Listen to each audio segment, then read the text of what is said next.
Oh man, you guys, let me tell you about this wild ride I went through last year. It started with me folding laundry in that massive Whitaker mansion up in Oak Ridge Estates. You know, one of those places where the floors shine like they're judging you, and suddenly, I hear this faint gasp from down the hall, like someone's fighting for air.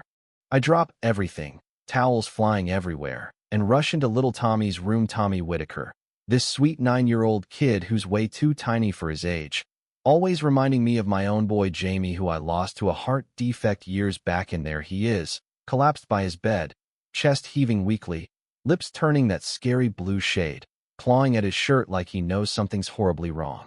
My heart just stops. Instincts kick in. No time to think.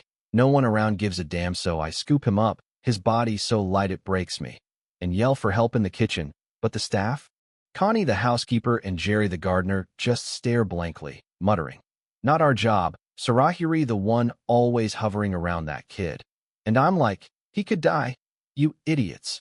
But they're frozen, scared of crossing the boss, Marcus Whitaker, this big-shot tech billionaire who's all about his empire, and his flashy girlfriend Vanessa, who treats Tommy like an annoying accessory. So there I am, powers out from a storm the night before. No phones, no signals, totally isolated in this fancy prison. And I know if I wait, that's it for Tommy, just like it was for Jamie when bureaucracy got in the way. I bolt to Marcus's forbidden office in the East Wing, jam a knife into the lock, pop it open, heart pounding like a drum. And inside, it's all sleek chrome and secrets. I yank open a wall panel, find the safe unlocked, grab a wad of hundreds for emergencies, snag the Porsche keys from the desk. Alarms blaring, red lights flashing, but who cares? Bundle Tommy in a blanket, and peel out in the rain, tires screeching, praying we make it to St. Jude's Hospital in time. Nurses swarm us when I burst in screaming, "Helfie's got a heart thing, arrhythmia, or something." They wheel him away, and for a split second, I think, okay, he's safe.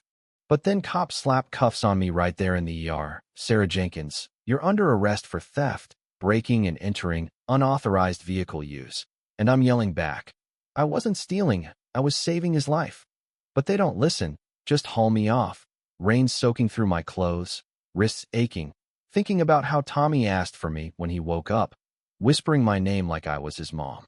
Hours drag in that cold precinct cell, me shivering on a metal bench, replaying it all, how Vanessa had always sneered at me for coddling Tommy, treating him like a burden because he slowed down her jet-set life with Marcus, who was too busy sealing deals to notice his son's fading health. Detective Mike Harlan shows up, this grizzled guy with tired eyes, sits down and says, "All right, Sarah, walk me through it." And I spill everything: the neglect, how staff were ordered not to touch Tommy without permission, Vanessa's cold stares, my own ghost from losing Jamie, pushing me to act. He nods, doesn't call me crazy, just scribbles notes and mutters. Powerful folks like Whitaker.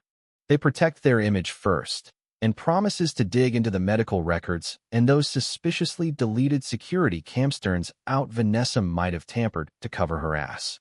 My public defender, Laura Benson, this sharp woman in her 50s, jumps in, fights for bail reduction in a packed courtroom where reporters are buzzing like flies.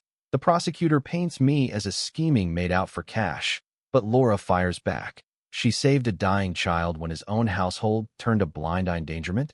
Please, that's on them. And the judge drops bail to $5,000, covered by Mildred, this kind older nurse who'd trained me, rallying church folks because, as she says, hugging me tight. We stand up when the rich try to bury the truth. But the real turnaround? Marcus starts cracking, reads Tommy's therapist notes where the kid says, "Sarah held my hand when no one else would. She's special." And it hits him like a truck, realizing his pride and Vanessa's whispers had blinded him to his own neglect, all to protect his billion-dollar rep from scandal. He dumps Vanessa, the drama there, her screeching, "You're weak," letting a maid ruin us, and meets me quietly in a community center. No lawyers, just raw guilt in his eyes. "I failed him. Sarai accused you to save face, but you saw what I ignored." I stare him down, voice steady. "I didn't do it for you, I did it for Tommy, because no kid deserves to be invisible in his own home." And he flinches, drops the charges, offers me a real role in Tommy's life, not as help, but as familiar in my terms. We rebuild slow. I visit Tommy, read dinosaur books, make grilled cheese, watch him bloom stronger with new meds, his little hand in mine whispering, "You saved me, Sarah." And from that pain, I channel it all into starting the Heart Guardians Foundation, training caregivers on spotting arrhythmia's blue lips, fainting spells, weak pulses, piloting workshops that slash emergency calls by 9%, weaving in community health workers who get it. Because if I'd waited back then, Tommy would have been gone like Jamie. Fast forward. The foundation explodes, state grants roll in, hospitals integrate our protocols, and Tommy's my living proof, drawing us as superheroes with glowing hearts. But here's the thing that still nags at me. Is justice really blind, or does money tilt the scales? Marcus changed, sure, but what if I wasn't lucky enough to prove it? Would I still be rotting in a cell while the rich skate free? Makes you wonder about all those overlooked stories out there. What do you think? Folks, have you dealt with something like this, where doing right got you punished? Drop a comment below, share your take on power, neglect, or community fights, like if you're Team Sarah, and subscribe for more real talk stories that hit home. Let's chat. Your thoughts might spark the next big change.